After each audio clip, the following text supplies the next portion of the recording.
শরীয়তপুর জেলা জাতীয়তাবাদী ফোরাম আয়োজিত বাংলাদেশ জাতীয়তাবাদী দল বিএনপির ৪৭তম প্রতিষ্ঠাবার্ষিকী ও দেশনেত্রী বেগম খালেদা জিয়ার রোগ মুক্তি কামনায় দোয়া ও বিএনপির ঘোষিত ৩১ দফা কর্মসূচি বাস্তবায়ন উপলক্ষে এক আলোচনা সভা আয়োজন হয় মেনর পার্কের নবাব রেস্টুরেন্টে। বিস্তারিত জাহাঙ্গীর আলম শিকদারের রিপোর্টে। শরীয়তপুর জেলা জাতীয়তাবাদী ফোরাম যুক্তরাজ্যের সভাপতি শফিকুল ইসলাম তুহিনের সভাপতিত্বে ও সাধারণ সম্পাদক ব্যারিস্টার শাহনেওয়াজ জুয়েলের সঞ্চালনায় এবং সাংগঠনিক সম্পাদক সোহাগ শিকদারের সার্বিক সহযোগিতায় অনুষ্ঠানটি প্রাণবন্ত হয়ে ওঠে। প্রধান অতিথি জনাব মাহিদুর রহমান উপদেষ্টা, বিএনপি চেয়ারপারসনের উপস্থিতিতে কোরআন থেকে তেলাওয়াতের মধ্য দিয়ে অনুষ্ঠান শুরু হয়।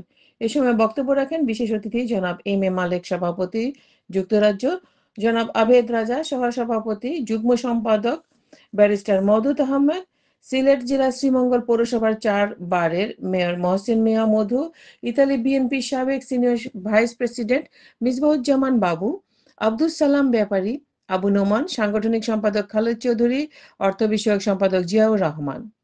শরীয়তপুর জেলা জাতীয়তাবাদী ফোরামের সম্মানিত ব্যক্তিবর্গ নাসির মাতবর, জসিম পেদা, রিপন মুন্সি, তরুণ সর্দার, এমদাদুর রশিদ সুমন, নজরুল ইসলাম হাওলাদার, সিনিয়র সহসভাপতি মাসুদ সর্দার, সহসভাপতি জুয়েল বাড়ি, উজ্জ্বল খান, কামাল হোসেন, উজ্জ্বল কাজী, কাজী রিয়াজ, যুগ্মভাবে সম্পাদক মনির হোসেন, নাহিদ গোরাপি, আলামিন সুমন, রাশেদ আখন্দ, মোহাম্মদ সাইদ ফরাজি, সহ সাংগঠনিক সম্পাদক শাহ আলম পেদা, মোহাম্মদ রুবেল মাল, দপ্তর সম্পাদক সাগর শেখ, প্রচার সম্পাদক সারোয়ার হোসেন রাহুল, আন্তর্জাতিক সম্পাদক মোহাম্মদ আবু বকর, ক্রীড়া বিষয়ক সম্পাদক সাইফুল ইসলাম, রিঙ্কু খান, আব্দুল আজিজ মোল্লা, লিটু, ময়না, খোকন সহ আরো অনেকেই।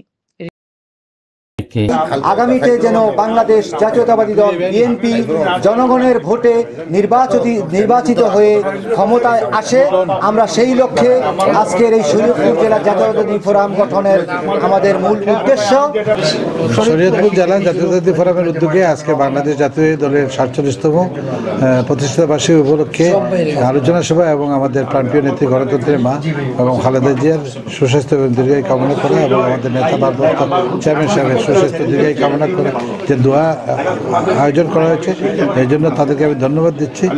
তার সাথে কিন্তু সেনাবাহিনী কঠিনভাবে বক্তব্য দিয়েছে যে ইলেকশনের পক্ষে তাদের সেনাবাহিনী কাজ করবে। Jahangir Alam Sikdar, IN TV news. Rina Das, 3S TV news, London.